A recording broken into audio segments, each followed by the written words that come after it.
Comme vous le savez, chers aventuriers, les légendes sont parfois des récits éphémères qui s'éteignent à travers les siècles. Mais certaines d'entre elles persistent encore aujourd'hui et sont ancrées dans les croyances populaires, plus particulièrement en Amérique du Sud, où depuis les années 1910, certains jureraient encore aujourd'hui l'avoir aperçu. Bienvenue sur Donjons et légendes, et aujourd'hui je vous emmène au Mexique pour vous parler de la légendaire Llorona.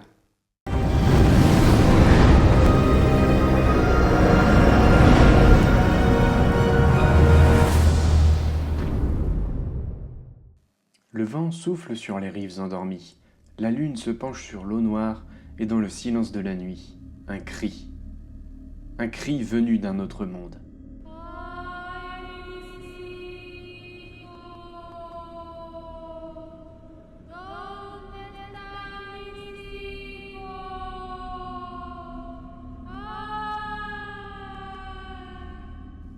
On raconte qu'une femme erre, vêtue de blanc, les cheveux en bataille, le visage noyé de larmes.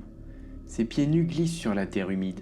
Elle cherche, elle pleure, et parfois même elle trouve. Il existe un village, aux abords de Mexico, ancien, oublié et cerné par les roseaux.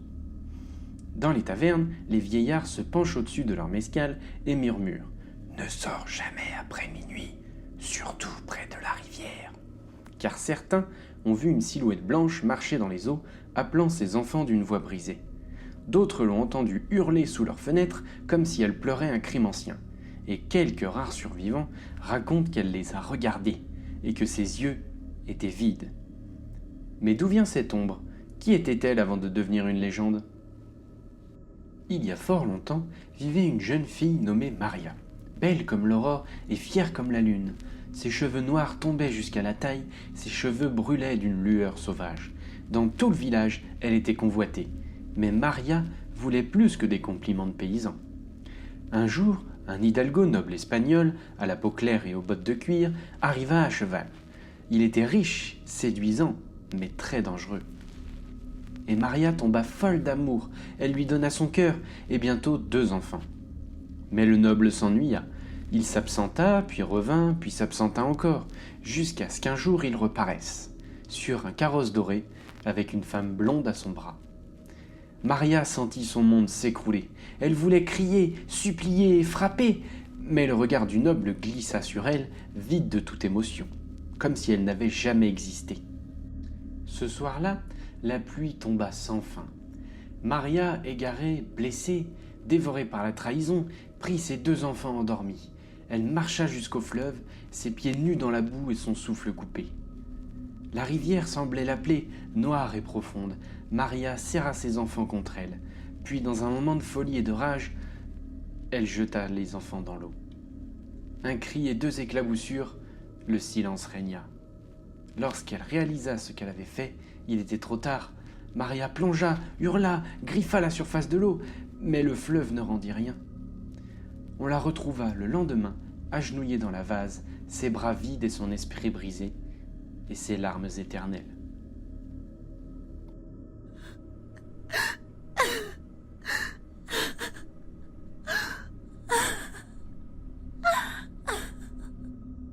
On dit que les villageois refusèrent de l'enterrer dans le cimetière, qu'ils brûlèrent son corps ou qu'ils l'abandonnèrent à la rivière.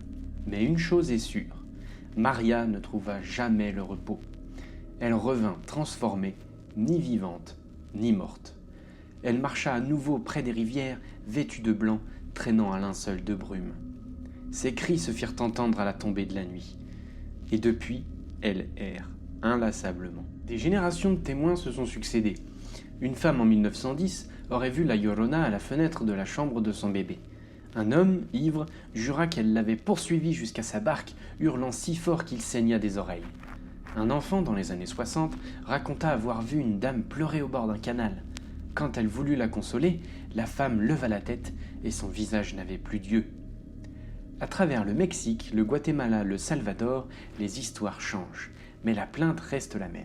Un châtiment éternel, une mer damnée, une rivière et des enfants disparus. Certains disent que c'est une simple légende, un avertissement pour les enfants trop curieux, une métaphore du deuil et de la culpabilité, mais aussi de la maternité sacrifiée.